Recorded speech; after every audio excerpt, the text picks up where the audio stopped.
تیرا کام گئے، خون میں ڈوبی محمد کی تصویر کو حوصلے سے اٹھانا، اے حسین ابن حیدر عصبت نبی دین حق کو بچانا،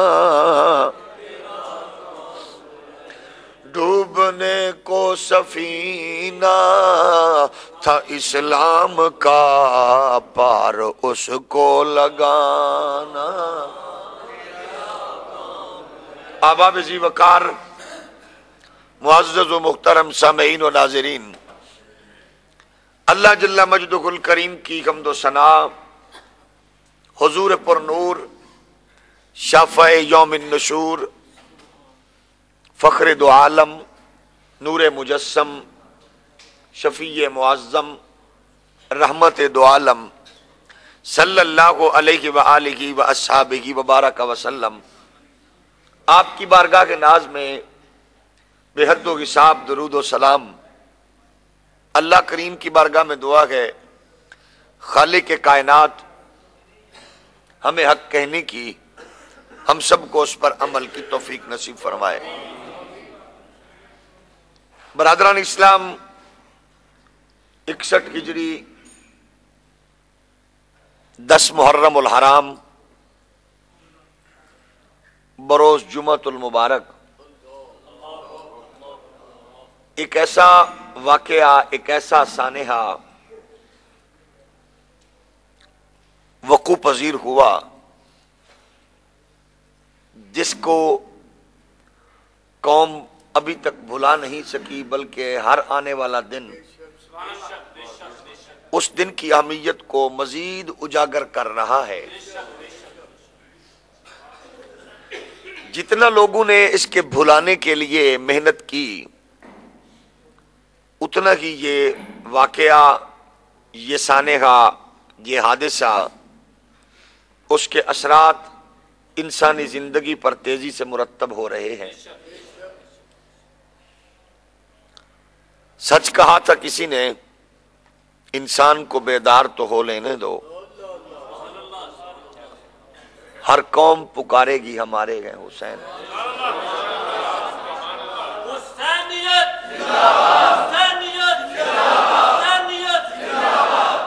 یوں لگتا ہے جیسے انسانیت میں بیداری کی لہر دوڑ رہی ہے، اور حیران کن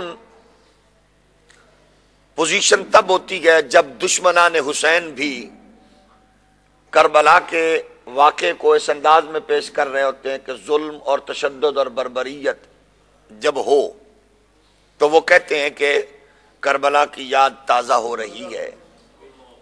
جو اس واقعے کو دبانے والے ہیں وہ بھی اس بات کا اظہار کرتے ہیں کہ انسانیت پر جتنے بڑے مظالم ڈھائے گئے ان میں کربلا آج بھی آگے۔ میں 60 ہجری کے اختتام اور نو عمر لوگوں کی عمارت سے پناہ مانگتا ہوں۔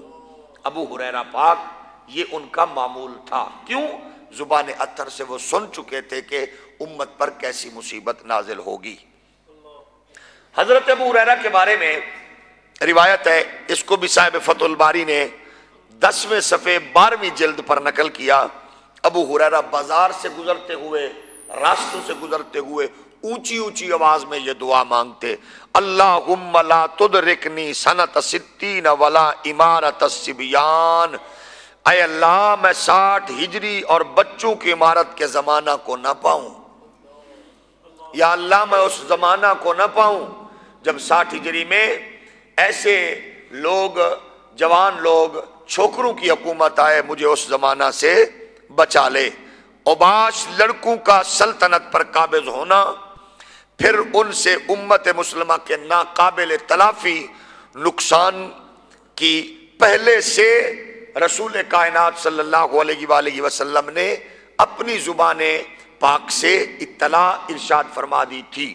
اس کو المعجم الصغیر میں طبرانی نے 335 صفحہ جلد نمبر 1 پہ نقل کیا، امام بخاری علیہ رحمت الباری نے 509 صفحہ پر جلد 1 پر نقل کیا، امام حاکم نے مستدرک میں 526 صفحہ جلد 4 پہ اس کو نقل کیا، اور بھی بہت سے محدثین نے اس کو نقل کیا ہے، اور یہ حدیث مبارک تمام ائمہ محدثین کے ہاں پڑھی جاتی ہے اور پڑھائی جاتی ہے۔ ہلاک غازی الامت علی یدی اغیلمۃ من قریش، اس امت کی ہلاکت قریش کے اوباش نوجوانوں کے ہاتھوں ہوگی، حضور نے پہلے سے ارشاد فرما دیا۔ امام حاکم نے مستدرک میں 227 صفحہ جلد نمبر 4 پہ، مسند فردوس نے 346 صفحہ جلد نمبر 4 پہ یہ حدیث نقل کی ہے۔ حضور نے فرمایا ہلاک امتی علی یدی، حضور سرکار نے ارشاد فرمایا غلمۃ من قریش، میری امت کی ہلاکت قریش کے اوباش جوانوں کے ہاتھوں ہوگی۔ ان فساد امتی علی یدی اغیلمۃ صفحاء، امام احمد ابن حنبل نے اس کو مسند احمد ابن حنبل 304 پہ نقل کیا جلد 2 پہ، صحیح ابن حبان نے 15ویں جلد کے صفحہ نمبر 108 پہ، مسند فردوس نے اس کو نقل کیا، اور تاریخ الکبیر میں اس کو نقل کیا 309 جلد نمبر 7 پہ۔ فرمایا بے شک میری امت میں جھگڑا اور فساد بے وقوف اوباش نوجوانوں کے ہاتھوں برپا ہوگا۔ حضرت ابو ہریرہ رضی اللہ تعالی عنہ ارشاد فرماتے ہیں، نبی غائب داں سرور کون و مکان صلی اللہ علیہ وسلم نے ارشاد فرمایا ویل للعرب من شر قد اقترب علی رأس 60 تسیر الامانۃ غنیمۃ والصدقۃ غرامۃ والشہادۃ بالمعرفہ والحکم بالہویٰ۔ کتاب الفتن میں اس کو نعیم بن حماد نے نقل کیا ہے، وہ فرماتے ہیں اہل عرب کے لیے اہل شر کی وجہ سے تباہی اور بربادی ہے جو سن 60 ہجری کے اختتام پر قریب آ چکی ہے۔ امانت کو مال غنیمت، صدقہ کو زکوٰۃ کو تاوان خیال کیا جائے گا، اور گواہی شخصی جان پہچان کی بنا پر ہوگی، اور فیصلہ ذاتی خواہشات پر ہوگا۔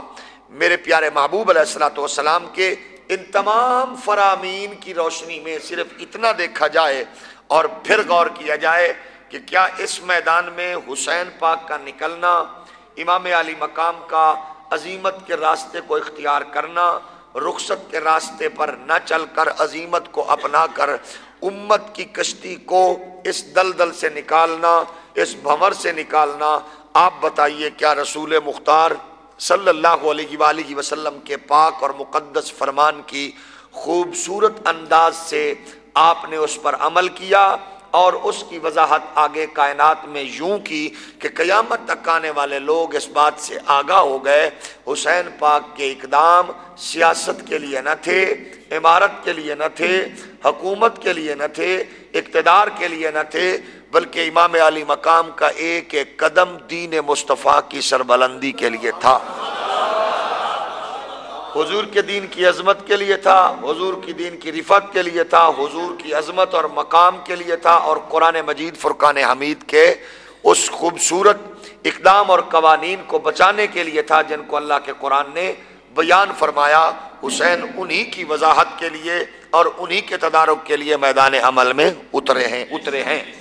اور قرآن مجید کی یہ آیت اگرچہ امام علی مقام کے اس عمل سے پہلے نازل ہو چکی تھی، لیکن جو ہم نے آیہ کریمہ ابتداً تلاوت کرنے کا شرف حاصل کیا، 1400 سال کے بعد جو بندہ بھی اس آیت کو پڑھتا ہے وہ محسوس یہی کرتا ہے، اور ہونا بھی چاہیے، کہ یہ آیت کردار حسینی کی وضاحت کرتی نظر آتی ہے۔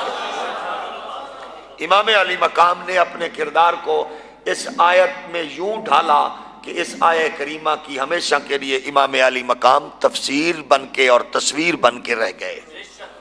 عزیزان گرامی قدر، اب حسین پاک پلے نبی کی گود میں، حضور کی گود میں پلے، حضور نے حسین کو اسی کے لیے پالا کہ وہ بڑا ہو کر میرے دین متین کی حفاظت کا حق ادا کرے گا، اور امام حسین نے اس کا حق ادا کیا، حسین پاک نے اس کا حق ادا کیا، اور حق ادا کرنے کا حق ادا کیا۔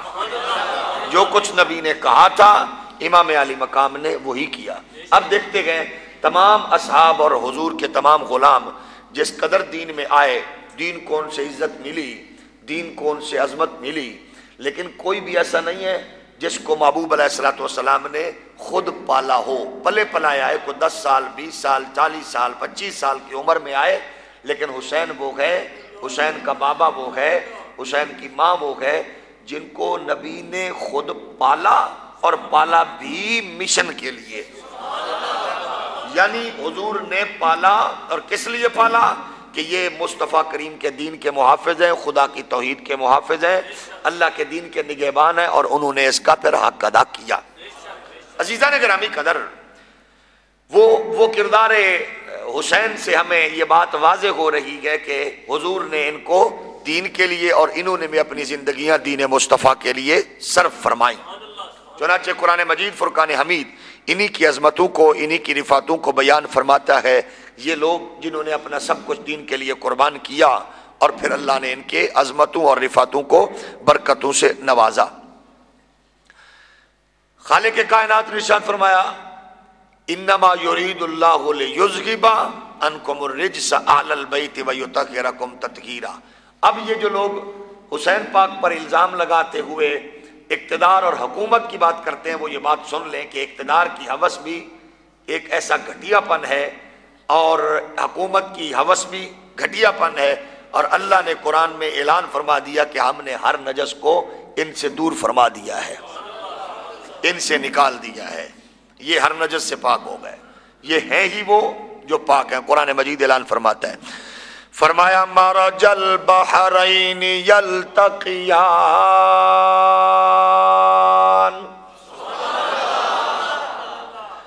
بینہما برزخ لا یبغیان۔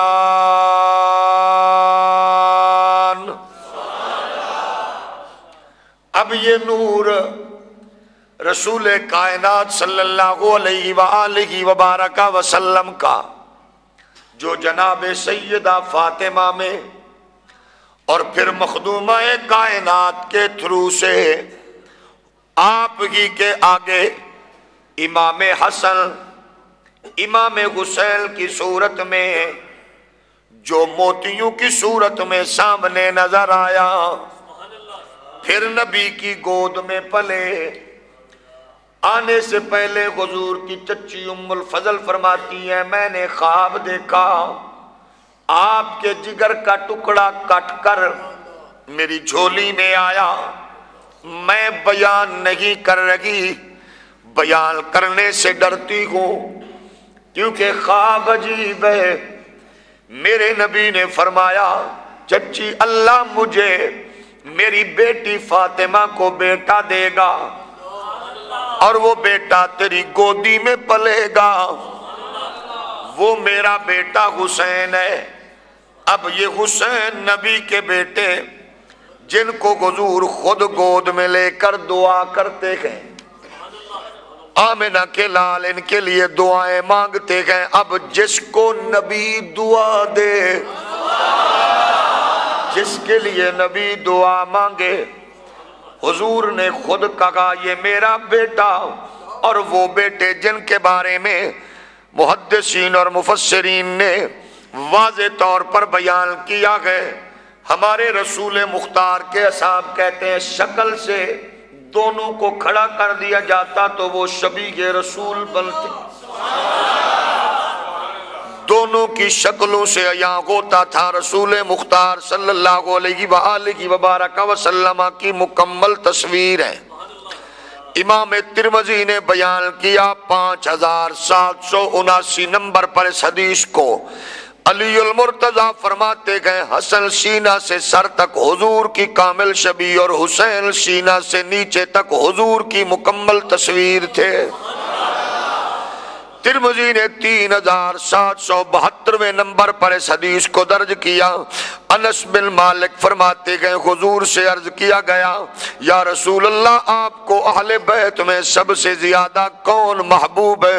حضور فرماتے ہیں مجھے حسن پیارا اور حسین پیارا ہے۔ میرے پاک رسول صلی اللہ علیہ وآلہ وبارک وسلم نے پہلے فرما دیا اب اصحاب کہتے گئے یہ ان کی مکمل شبیہ نظر آتے گئے۔ میرے پیارے محبوب علیہ الصلوۃ والسلام کے پیارے غلاموں، ترمذی شریف نے حدیث شریف نقل کی ہے 3798 نمبر پر، امام نسائی نے اس کو بیان کیا 8298 نمبر پر، مسند احمد نے اس کو 3000 بیان کیا گیا 3236 نمبر پر حدیث کو نقل کیا گئے۔ وہ فرماتے گئے، حضرت حذیفہ بیان کرتے گئے، ایک بار میری ماں نے مجھے کہا بیٹا حذیفہ، میں نے عرض کی جی ماں۔ فرمایا بیٹا کتنے دن ہو گئے تجھے حضور کی زیارت کیے ہوئے؟ میں نے عرض کی اماں کافی دن ہو گئے۔ مجھ سے ناراض ہو کر کہنے لگی بیٹا جلدی جا، اتنے دن نہ لگایا کر، زیادہ سے زیادہ رسول کائنات کی زیارت سے اپنی آنکھوں کو ٹھنڈا کرنے کی کوشش کیا کرو۔ فرمایا اماں اجازت دو تو جاؤں۔ میرے نبی کی پیاری صحابیہ نے اپنے بیٹے کو کہا جاؤ، میرے لیے بھی اور اپنے لیے بھی مغفرت کی دعا بھی ساتھ کروا کے آنا۔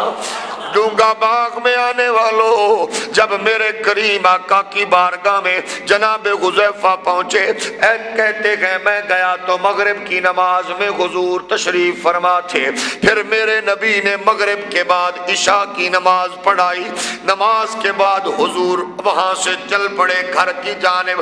اب میں نے آواز بھی نہیں دی، نماز پڑھا کے حضور باتیں کرتے رہے لوگوں کے ساتھ، میں کونے میں بیٹھ کر آنکھوں سے درشن کرتا رہا، حضور کی زیارت کرتا رہا، حضور باتیں کرتے رہے، میں لوگوں میں بیٹھ کر سنتا رہا۔ دور بیٹھ کر یہ حضور کام کر لیں، حضور نے پھر وہ سلسلہ جاری رکھا، نماز عشاء ادا کی۔ نماز عشاء کے بعد جب میرے نبی نکلنے لگے، اب میں نے بلانا بھی مناسب نہیں سمجھا، آواز دوں تو گستاخی ہے، میں حضور کے پیچھے پیچھے ہو لیا۔ حضور آگے تھے، میں حضور کے پیچھے۔ میرے قدموں کی آواز نبی نے سنی۔ میرے کریم آقا صلی اللہ علیہ وآلہ وسلم نے فرمایا تم کون ہو؟ حذیفہ ہو؟ میں نے عرض کی جی آقا۔ میرے کریم نے فرمایا اللہ تیری اور تیری ماں کی مغفرت فرمائے۔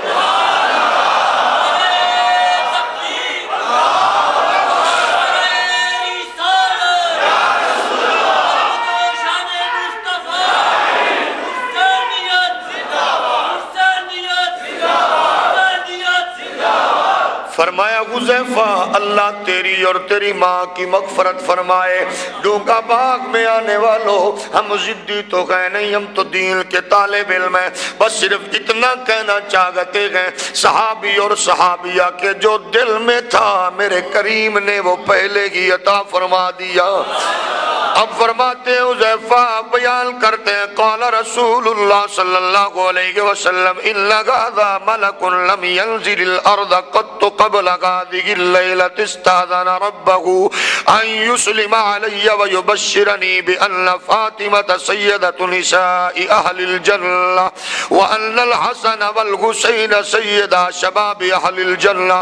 حضور نے ارشاد فرمایا حذیفہ میں نے عرض کیجیے آقا فرمایا ایک فرشتہ جو اس رات سے پہلے کبھی میرے پاس نہیں آیا، اس سے پہلے کبھی زمین پر نہیں اترا، اس نے آج اپنے پروردگار سے اجازت مانگی ہے، یا اللہ مجھے اجازت دے میں تیرے نبی کی زیارت کر رہا ہوں۔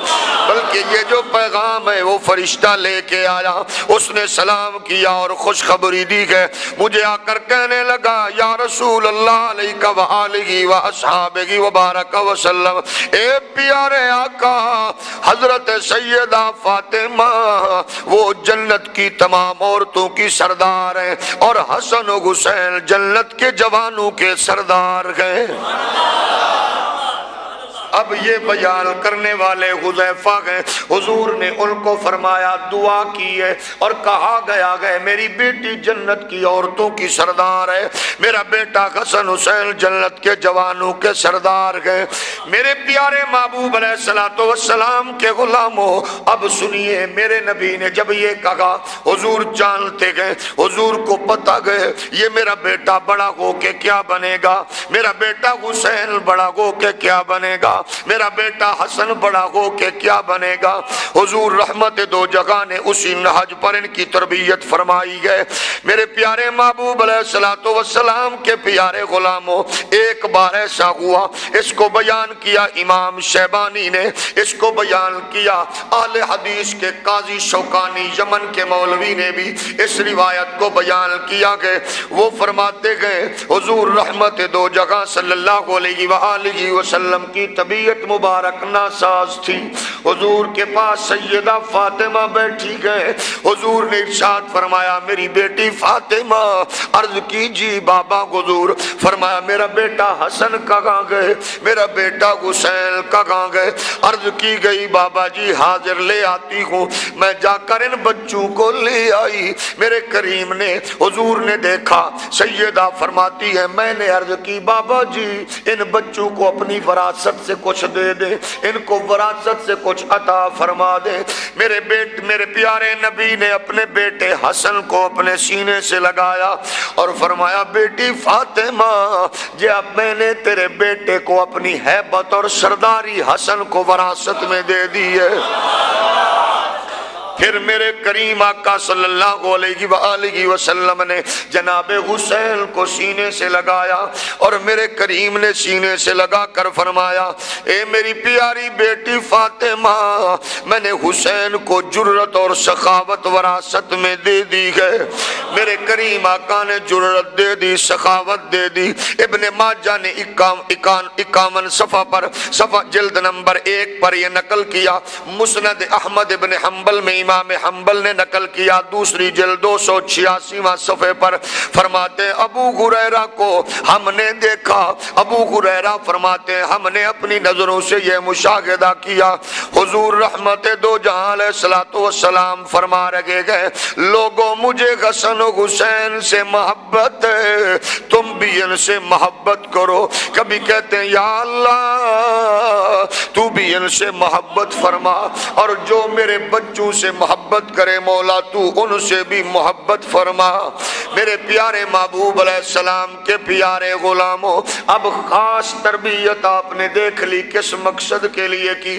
پھر اصحاب رسول کے پاس بیٹھے ہوئے میرے کریم آقا نے ایک بار نہیں 20 بار جناب حسن و حسین کو اٹھاتے ہوئے گود میں کھلاتے ہوئے فرمایا صحابہ یہ میرے بیٹے حسن و حسین یہ جنتی جوانوں کے سردار ہیں۔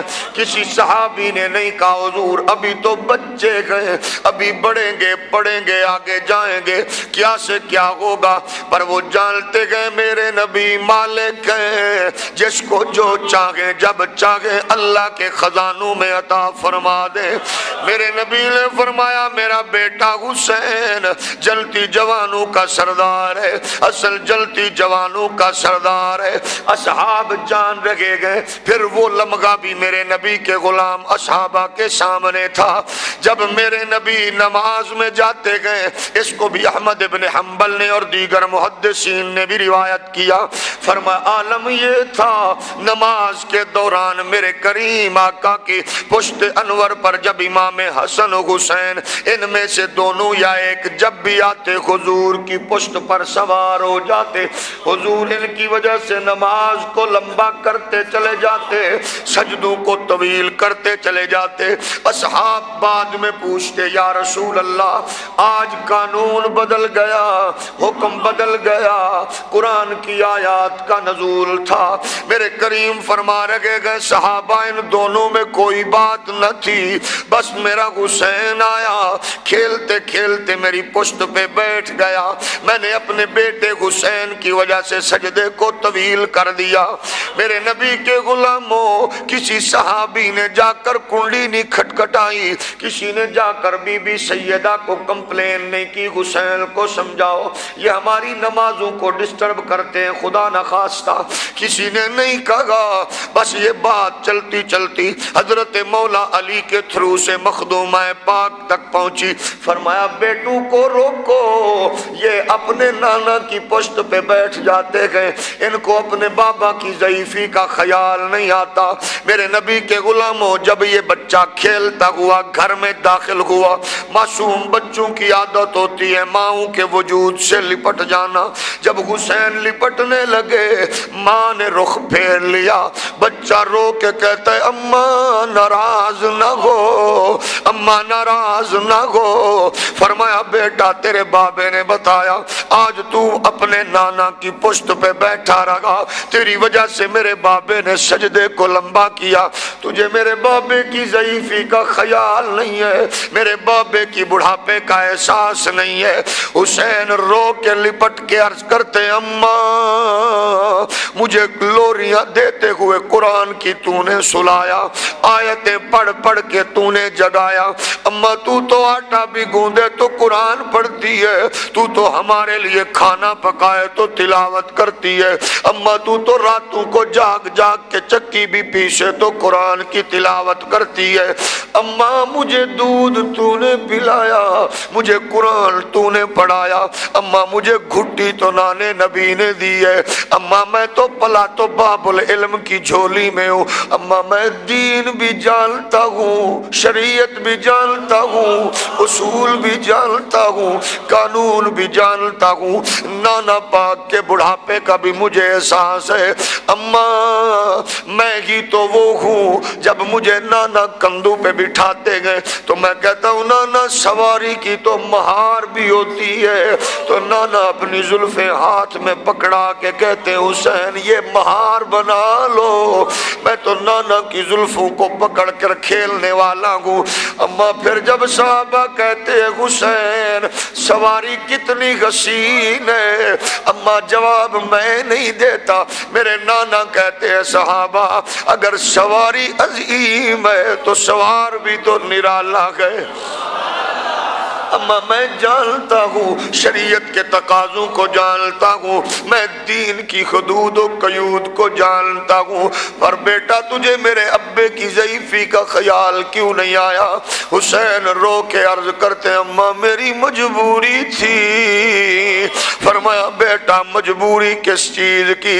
امام فرماتے اما جب تاجر تجارت کرنے جاتا گئے وہ ڈھونڈتا ہے لوگوں شہر میں اچھا پوائنٹ کون سا گئے، اچھی جگہ کون سی گئے، اچھا مقام کون سا گئے جہاں بیٹھ کر میں آج تجارت کا پوائنٹ بنا کر تجارت کروں گا۔ لوگوں کے پوچھنے پر بتانے پر وہاں وہ کوشش کرتا ہے مرکز بنائے۔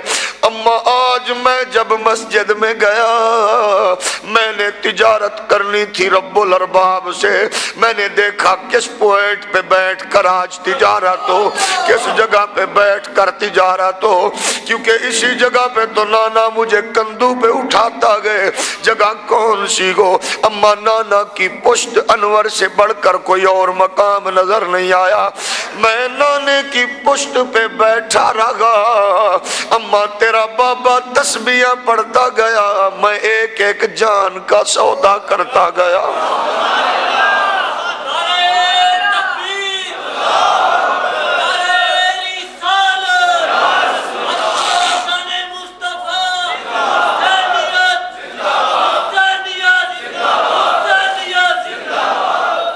میں ایک ایک جان کا گن گن کے سودا کرتا گیا، اما میں تیری جھولی میں پلا ہوں، اما مجھے دودھ تو نے دیا گئے، میں جانتا ہوں ایک وعدہ کرتا ہوں اما ناراض نہ ہو، کتنی بد نصیب ہوتی ہے وہ اولاد جس سے مائیں ناراض ہو جائیں، اس کا کیا بچ گیا جس کی معاشرے میں ماں ہی ناراض ہو۔ لوگوں ماں کو راضی کیا کرو، ماں کی دعا نکل جائے اللہ قبول فرما لیتا ہے۔ فرمایا اما جن کی مائیں ناراض ہوں وہ تو کامیابی کی سیڑھیاں طے نہیں کر سکتے، تو ماں بھی ہو گئے، تیرا تو استقبال میرا نبی خود کرتا ہے۔ اما میرا نانا بیت المقدس میں جائے نبی احترام کرے، اما میرا نانا موسیٰ کی قبر کے قریب سے گزرے تو کھڑے ہو جائیں، میرا نانا کعبے میں جائے تو صحابہ احترام کرے، مدینے میں جائے تو صحابہ احترام کریں. اما وہ آسمانوں کی بلندیوں پر جائے تو ملائکہ کرے. میں نے صحابہ سے سنا گئے اور اپنی آنکھوں سے دیکھا میرا نبی میرا نانا تو تیرا خود احترام کرتا ہے. اما میں جانتا ہوں شرعی تقاضوں کو. میری مجبوری یہ ہے میں اپنے نانا کی پشت پر بیٹھ کر سودے کرتا رہا. ایک ایک تسبیح کے بدلے ایک ایک جان پیش کرتا رہا خدا کی بارگاہ میں. میرے پاک نبی کے پیارے غلاموں امام علی مقام کا اپنی والدہ سے کیا مکالمہ ہوا ہوگا. پھر کہتے ہوں گے اماں آج تیرے بابے نے سجدہ کیا. ان کے مقتدیوں میں جناب فاروق اعظم بھی تھے, جناب ابو بکر بھی تھے, جناب بابا علی بھی تھے, عثمان غنی بھی تھے, طلحہ زبیر بلال بھی تھے. اما مسجد نبوی کی چٹائیاں تھی. بابا نے سجدہ کیا, تھوڑی دیر کے بعد سر اٹھا لیا. اما جب میں سجدہ کروں گا اما مسجد نبوی نہیں ہوگی, کعبہ کی زمین نہیں ہوگی, بیت المقدس کا علاقہ نہیں ہوگا. اما دشمن زمین دشمن کی ہوگی. اما دشمن کی تلواروں کا اما سایہ ہوگا. دشمنوں کی طرف سے تیروں کی برسات ہوگی. اما کربلا کی تپتی ریت ہوگی, اس پر میں سجدے میں سر رکھوں گا. میری اما میرے مقتدیوں میں اکبر ہوگا لیکن جوانی لٹا چکا ہوگا. میرے مقتدیوں میں قاسم ہوگا پر تقسیم ہو چکا ہوگا. میرے مقتدیوں میں عباس ہوں گے لیکن بازو کٹوا چکے ہوں گے. میرے مقتدیوں میں اون و محمد جیسی کلیاں مسلی جا چکی ہوں گی. میرے مقتدیوں میں اصغر آخری ہچکی لے کے ابدی نیند سو چکا ہوگا. میری پیاری اماں ناراض نہ ہونا, آج نانے نے سجدے سے سر اٹھا لیا لیکن میں اٹھاؤں گا نہیں. اما رکھوں گا میں, سر کوئی اور اٹھائے گا. رکھوں گا میں, سر کوئی اور اٹھائے گا. پھر مورخ بھی کہیں گے سجدے تو سب نے کیے مگر اس کا نیا انداز ہے. اس نے وہ سجدہ کیا جس پر خدا کو ناز ہے.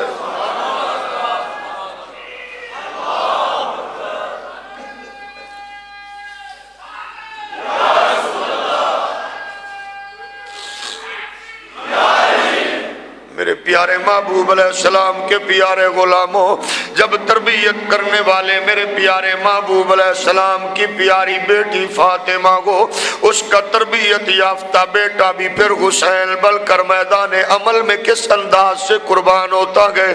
پھر آئیے ذرا اس لمحے کو یاد کرو جب 61-60 ہجری کے دور میں یزید بے حیات تخت خلافت پر آ کر بیٹھا. اس وقت بھی عالم کیا تھا, اصحاب رسول اللہ کی کبریائی کی قسم میں انہوں نے بھی غیرت اور حمیت میں کوئی کسر نہیں چھوڑی. لیکن ایک عمل رخصت کا, ایک عظیمت کا راستہ حسین ابن علی ہی کا حق تھا, انہی کو اپنانا چاہیے تھا اور انہوں نے اپنانے کا حق ادا کیا. جب میرے پیارے محبوب علیہ السلام کے بیٹے حسین نے دیکھا یزید میری وجہ سے مدینہ کے ماحول کو, اس کے آبرو کو ختم کرنا چاہتا گئے, مدینے کے تقدس کو پامال کرنا چاہتا گئے. حسین جان رہے تھے کیونکہ یہ مجھے مارنا چاہتا گئے اور مدینے کے تقدس کو پامال کرنا چاہتا ہے. میں اپنے خون کو مدینے کی گلیوں میں ایسے جناب والا نہ گرنے دوں, مدینے کی گلیوں کو اور تقدس کو پامال ہونے سے بچاؤں. میرے پیارے محبوب علیہ السلام کا پیارا بیٹا اپنے خاندان کو تیاری کا حکم کرتا گئے. میرے نبی کے غلاموں اس حاجی سے عمرے کے ظاہر سے پوچھو, اس کی زندگی کی مشکل گھڑی کون سی ہوتی ہے؟ ہم نے بڑے بڑے دنیا دار لوگوں سے بھی سنا، وہ کہتے ہیں زندگی کی مشکل گھڑی یہ ہے جب مدینہ چھوڑا جاتا ہے تو یہ ایک ایسی گھڑی ہوتی ہے جو جناب والا ناقابل برداشت ہوتی ہے۔ لیکن کیسے چھوڑے اپنا وطن پاکستان، مدینہ چھوڑنا پھر بھی مشکل، ہندوستان کے حاجی کے لیے مدینہ چھوڑنا مشکل ہے، لیکن ڈونگا باغ میں آنے والوں یہ حسین جو مدینہ چھوڑ رہا گئے یہ پاکستان کا نہیں، یہ ہندوستان کا رہائشی نہیں ہے، یہ مدینہ طیبہ میں پلا بڑھا گئے، مدینہ اس کا وطن ہے، مدینہ اس کا گھر ہے۔ آج رات کی تاریکی میں میرے امام عالی مقام نے مدینہ طیبہ کو چھوڑنے کا اعلان کیا، فرمایا میرے پیارے ساتھیوں آج تیاری کرو، اس سے پہلے امام عالی مقام چل کر میرے نبی کے روضہ اطہر پر آئے، اب آخری التجا کیا ہوگی، وہ استغاثہ کیا ہوگا، یہ تو نانا جانتا گئے یا نواسا جانتا گئے، میں نے تو یہ سنا گئے یہاں تو جامی جیسے بندے بھی جائیں وہ تڑپ جاتے گئے، ہم نے تو یہ پڑھا گئے میرے نبی کی بارگاہ میں جانے والوں نے جو کچھ کہا اندر سے جواب ملتا گئے۔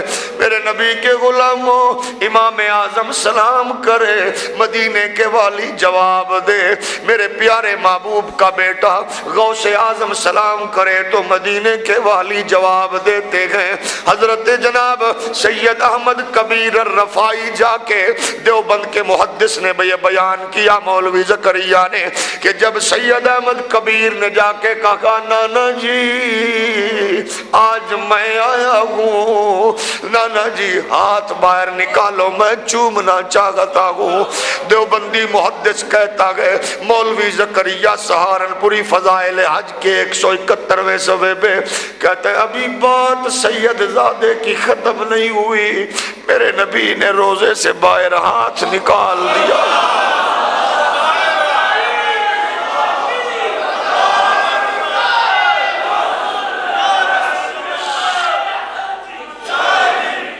میرے نبی کائنات نے دست اطہر نکال دیا، رسول کائنات صلی اللہ علیہ وآلہ وسلم نے نکالا اپنا دست اقدس اور سید احمد کبیر الرفائی چوم رہے گئے۔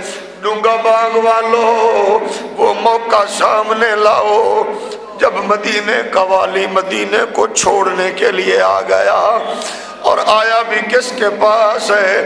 کہا نانا جی آج مدینہ چھوڑ رہا ہوں، آج مدینے سے دور جا رہا ہوں، نانا جی میرے لیے دعا فرما دے، جب میری نظروں کے سامنے گلشن بطول کٹ رہا ہو میرا رب مجھے صبر و استقامت کی توفیق عطا فرما دے۔ مجھے نہیں پتا تم اپنی تحقیق کے لیے پھرو، مجھے اتنا بتا دو جب کندھوں پہ کھیلنے والا زلفوں کو مہار بنانے والا آیا ہوگا نانا نے کیا کہا ہوگا؟ میرا وجدان کہتا ہے میرے نبی نے فرمایا ہوگا بیٹا حسین جاؤ کربلا میں تمہاری جنگ دیکھنے میں محمد خود آؤں گا، میں خود آؤں گا۔ بلکہ شیخ الاسلام حضرت فرید الدین گنج شکر ارشاد فرماتے گئے صرف نبی ہی نہیں گئے، اس کی جنگ دیکھنے تو بی بی بطول بھی گئی ہے، وہ بھی گئی ہے۔ اگر کسی کو یہ بات مناسب نہ لگے یہ کیسے ہو سکتا ہے تو پھر تذکرۃ الرشید دیوبندیوں کی کتاب کا وہ صفحہ ضرور پڑھ لے جس میں وہ کہتا ہے ہمارے ایک دیوبندی مولوی کا بریلوی سے مناظرہ ہوا تو اس نے کہا استاد جی میں کمزور ہوں، بریلوی قابل ہے، تو استاد نے کہا گھبرا نہیں، میں قبر سے اٹھ کے آ کے اس کو مناظرہ جتوا کے چلا گیا۔ او ظالمو اگر تمہارا ملا مرا ہوا آ جاتا ہے تمہارے مولوی کی مدد کے لیے تو حسین کی ماں فاطمہ تو وہ ہے جس کی عظمت پہ قرآن کی آیتیں نازل ہوتی ہیں۔ میرے پیارے محبوب علیہ السلام کے پیارے غلاموں حسین پاک نے نانا کے روضہ اطہر پہ آ کے کہا نانا جی اب آخری سلام قبول کر لو، اب آخری سلام قبول کر لو، میرے لیے دعا فرما دینا۔ جب میری نظروں کے سامنے گلشن گلشن بطول کٹنے لگے۔ میرا رب مجھے صبر و استقامت اور ہمت عطا فرما دے۔ سلام اے جد امجد، اے میرا منہ چومنے والے، مجھے دوش نبوت پر بٹھا کر گھومنے والے، ذرا نظریں اٹھا کر دیکھو کسی کا نور عین آیا، میرے نانا تیرے در پر تیرا پیارا حسین آیا۔ نانا جی میرے لیے دعا فرما دیں۔ اب میرے پاک نبی نے دلاسا دیا ہوگا، حسین کہہ رہے ہوں گے نانا جی شہادت سے گھبراتا نہیں ہوں، نانا جی مجھے آپ نے شہادت کے لیے ہی پالا گئے، لیکن یہ دعا فرما دے جب میری نظروں کے سامنے میرا گلشن کٹے، میرا رب مجھے ہمت و استقامت کی توفیق دے، پھر میرے نبی کا بیٹا جناب سیدہ طیبہ طاہرہ عالمہ فاضلہ اپنی والدہ ماجدہ مخدومہ پاک کے مزار پہ آیا۔ اب ماں کے مزار پہ جو بھی جائے، بڑا ہو یا چھوٹا، امیر ہو یا غریب، اس کی کیفیت تو وہی بچوں والی ہوتی ہے۔ یہ حسین اس ماں کے مزار پہ گئے، کہہ رہے ہوں گے اماں تو ناراض تو ہوتی تھی کہ میں تیرے بابا کی پشت پہ بیٹھتا ہوں، آج اماں دیکھنا جو میں نے 72 تن کا سودا کیا تھا، اماں کس حوصلے سے میں قربانی دوں گا، اور کچھ نہیں تو بیٹے کا حوصلہ دیکھنے آ جانا، جب میں اپنی نظروں کے سامنے جوانوں کی جوانیاں لٹاؤں گا، معصوم کلیاں مسلی جائیں گی، اماں میرے لیے دعا فرما دے میں قربانی کا حق ادا کر سکوں۔ کہنے والے اپنے انداز میں کہتے ہیں پڑھ کے فاتحہ ماں دی قبری اتے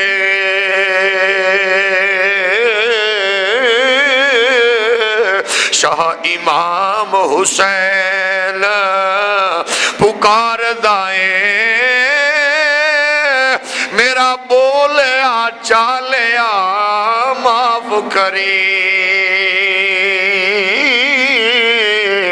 سلام اڑے آخری وار دائے، تیری گود اندر لکھاں سکھ ویکھے،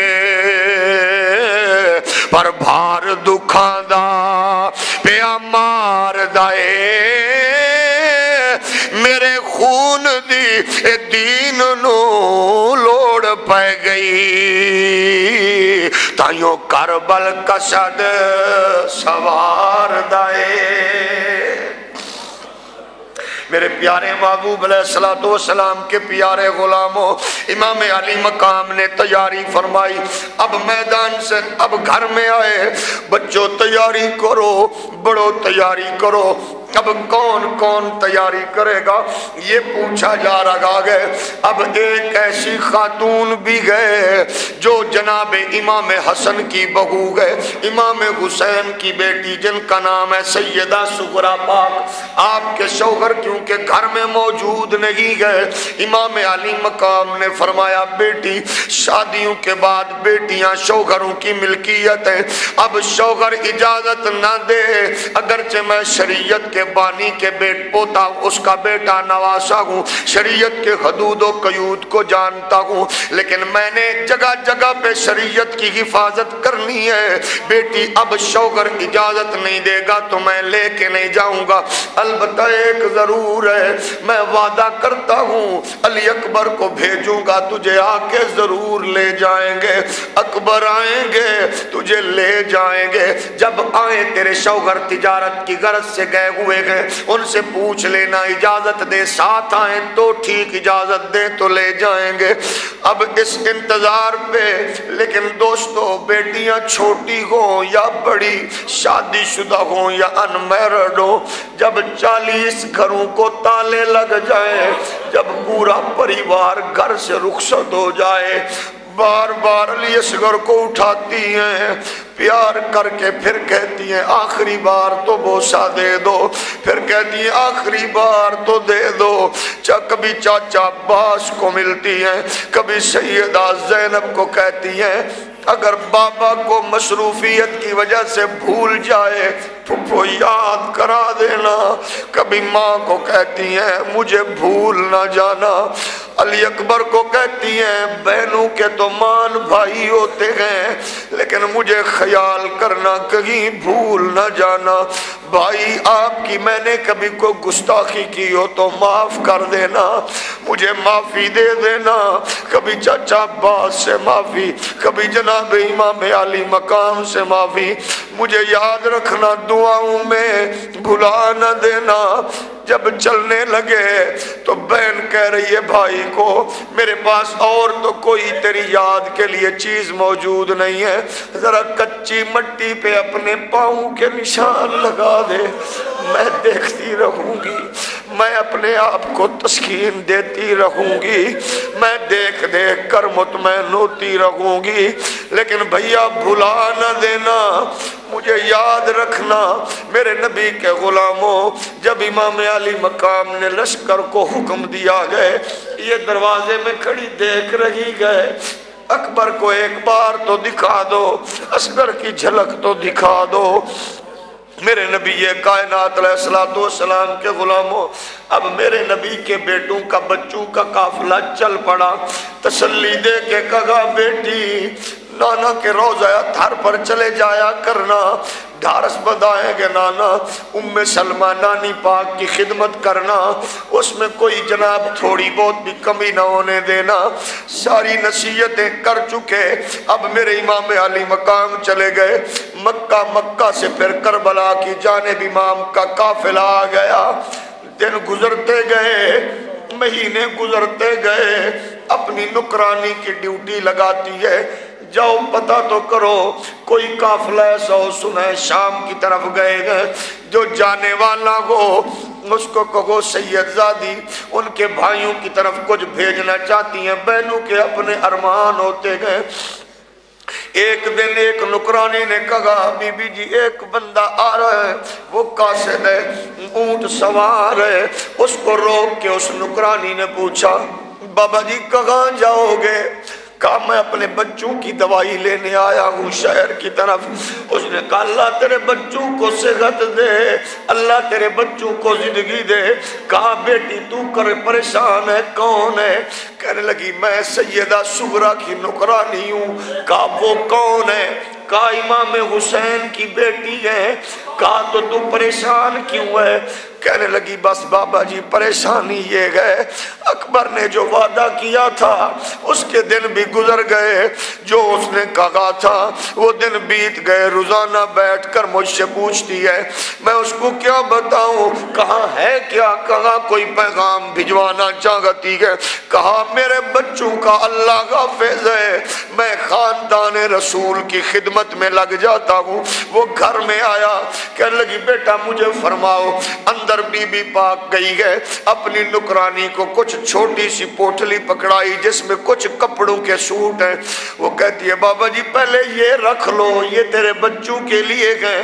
پھر کچھ چھوٹے چھوٹے سوٹ لے کے آئی، کچھ بڑے بھی۔ کہنے لگی یہ لے جاؤ، مہربانی کر میں اکبر کی بہن ہوں، جب تم جاؤ گے کربلا کی جانب سنا یہ قافلہ چلا گیا، اونچی مسند ہوگی، میرے بابا کی نشانی یہ ہے ان کی ریش مبارک کالی ہوگی، ان کی نشانی یہ ہے کہ سفید کپڑے پسند کرتے گئے، ان کے وائٹ کپڑے ہوں گے، کالی ریش مبارک ہوگی، ان کے سر پہ امامہ شریف ہوگا، ان کے دائیں جانب ایک جوان ہوگا وہ میرا اکبر بھائی ہوگا، ان کے بائیں طرف ایک محافظ ہوگا وہ قاسم ہوں گے، ان کے پیچھے ایک بزرگ کھڑے ہوں گے جوان وہ میرا چاچا عباس علمبردار ہوگا۔ یہ میرے بابا کی نشانی ہے۔ جب تم جاؤ گے اونچی جگہ پہ میرے بابا بیٹھتے گئے کیونکہ نبی کے نواسے گئے، شریعت کے محافظ ہیں، دین کے محافظ ہیں، یہ نشانی ہے میرے ابا کی۔ اور جانا اکبر کو کہنا ایسے نہیں کرتے، مجھے بھول کیوں گئے گو؟